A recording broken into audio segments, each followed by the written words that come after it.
folks, John here with ThruMyLens, and today we're going to be doing another gun-related video. This time I'm taking a look at the Smith & Wesson M&P Shield as modified by David Bowie of Bowie Tactical Concepts.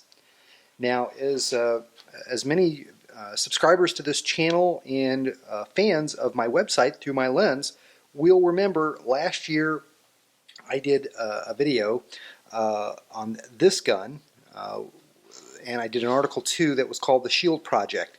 And what I did was did some modifications myself to an M&P Shield to try to make it a better defensive carry weapon for my purposes, which is primarily something that I can pocket carry, something that I can grab and go and put in my pocket when either my wardrobe or circumstances would make holster carry not an attractive option to me. So what I did to this gun, again referenced the other video in the article, but I put some Talon grip tape on, put some Trijicon night sights on, and was considering doing some trigger work to improve the not so great stock M&P Shield trigger. And so I did the grip tape, the sights, was considering what I wanted to do to the trigger,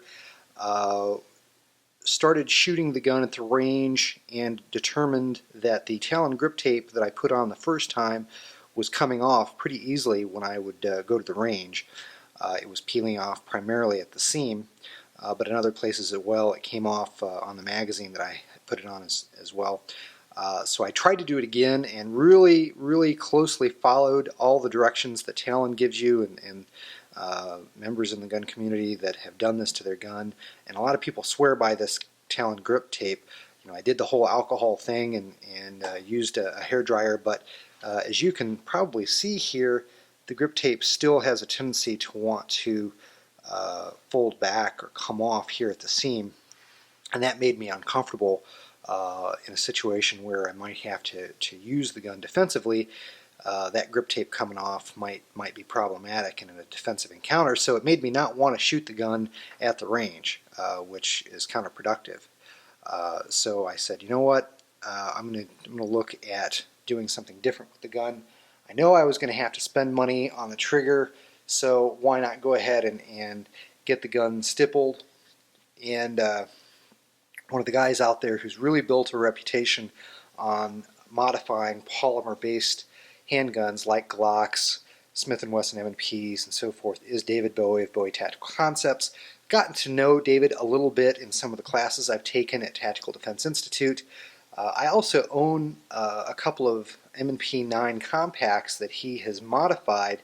Now, I didn't send them to him directly to do the work. I bought them pre-owned because I was never patient enough to go out to him directly and wait for him to modify one of my own guns.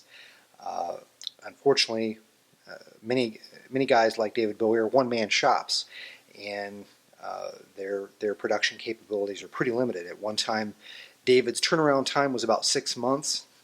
These days, he's doing a lot more work in his shop and less in other endeavors, and he's turned that. He's gotten his turnaround time down to a couple months. For what he did in my Shield, it only took a couple months, which wasn't too bad. And what I decided to do, so I wouldn't be without a Shield to carry, I went ahead and told him to order a new Shield that I paid for, and he did the modifications to the new gun while I kept the old one. And you know what I will do with the old one, I'm not sure. Keep it as a backup, maybe see if my wife wants to carry it. Maybe I'll send this one to him and have him do a second Shield for me. But in terms of what Bowie did to this gun, clearly you can see it has been stippled, and this is what I call Bowie's tree bark-like stippling, and it so improves your purchase on this handgun. The grip is fantastic. Let me go ahead and take a second and show you that the gun is empty, no rounds in chamber.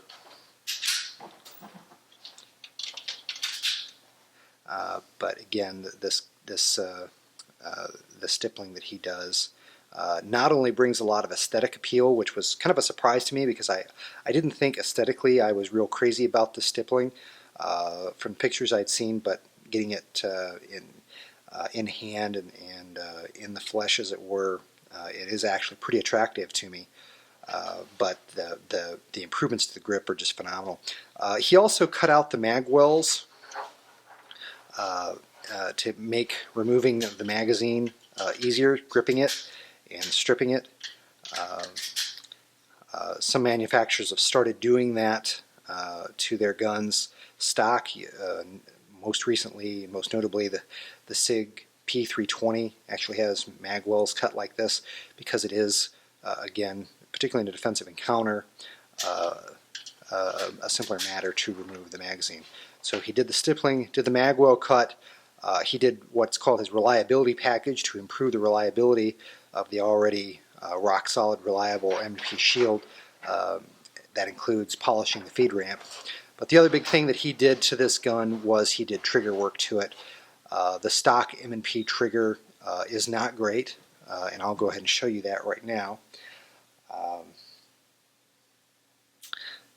This gun is also empty.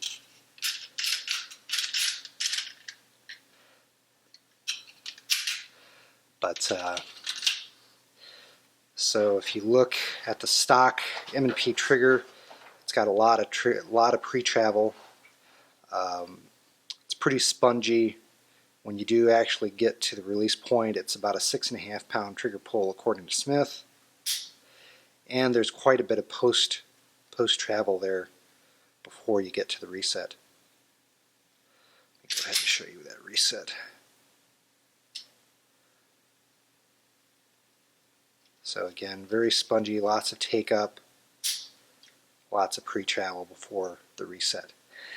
Now let's take a look at the Bowie trigger. He does on his polymer handguns three different levels of trigger work. This is perhaps his most aggressive trigger. It makes it the most 1911-like according to the description. It's his LX trigger. But you can see that there's almost no trigger play there. There's virtually no take up. Very crisp, clean break. And you can see the post travel is very minimal as well before you get to the reset. Let me just show that to you again. Again, almost no take up. The reset that comes from the factory is maintained, so it's a nice audible, tactile reset, but you just come out a little bit before it resets. So yes, very much a 1911-like trigger experience, and it is wonderful. It really is a fantastic trigger. I like it a lot. Took the gun to the range yesterday and ran about 250 rounds through it, just making sure that the gun was reliable, and was really quite surprised at how radically different this gun shoots for me versus the other one that I have. Let me go ahead and take a moment too to point out that I also had Bowie put on these Ameriglow night sights. They're very similar to the Trijicon sights that I put on my other M&P shield, which is here on the right. The sight picture looks almost identical to them. The big difference, however, is that you'll see that on the rear sight post on this one, it kind of ramps up from the frame of the gun, whereas on the Ameriglow sights that Bowie put on this gun, you'll see there's a nice lip there at the rear sight post right here, and this is very, very useful if you need to do a one-handed slide release or cock that slide back one-handed. You can catch that on your belt or on your shoe, and you can manipulate that slide one-handed in case you get injured. So that's an important consideration that most people in the defensive handgun community will point out as a great advantage if you have the ability to manipulate your gun one-handed in this manner. So again, he did the stippling, magwell cutout, reliability package, trigger work, and these Ameriglow night sights, which the night sights themselves I believe also come from Trijicon, because they had the Trijicon markings and they look very similar to the other Trijicon sights that I have. Again, the big difference being the sight post.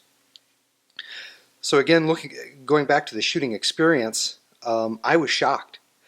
I fired a magazine and it was, bangs were happening, sound was coming from the gun, holes was happening on paper, but the sights weren't really moving when I would shoot, slow or fast. The gun was mostly coming back, very little muzzle rise, just a little bit, and it would settle right back where it was. And, I can shoot this gun all day now with what Bowie did. And I quite frankly initially thought that he had done something over and above to the gun than what I asked him to do, because it just shot so differently. Because the other M&P shield, I get quite a bit of muzzle flip and muzzle rise, as you would expect from a handgun of that size. But Bowie laughed and told me, no, what I'm seeing is just a nice positive result of having a much better, much more positive grip, thanks to his stippling and the trigger work that he's done. But I can't convey enough how much better this gun shoots for me after the work that Bowie did. Just so much recommend that if you have a polymer-based handgun like an M&P or a Glock, that you consider sending it to him to do work, because it will be a much better handgun when it's done. Check out the links in the description box down below. You'll see a link to my written photo review that'll have a lot more detail and additional photographs than what's in this video. So definitely check out ThruMyLens and the written photo review in this article. You'll also find in that article some links to David Bowie's site, Bowie Tactical Concepts, and information on how to contact Bowie so that you can have your own gun modified by Bowie Tactical Concepts. Hope you've enjoyed this video. Take care. God bless. We'll see you in the next one.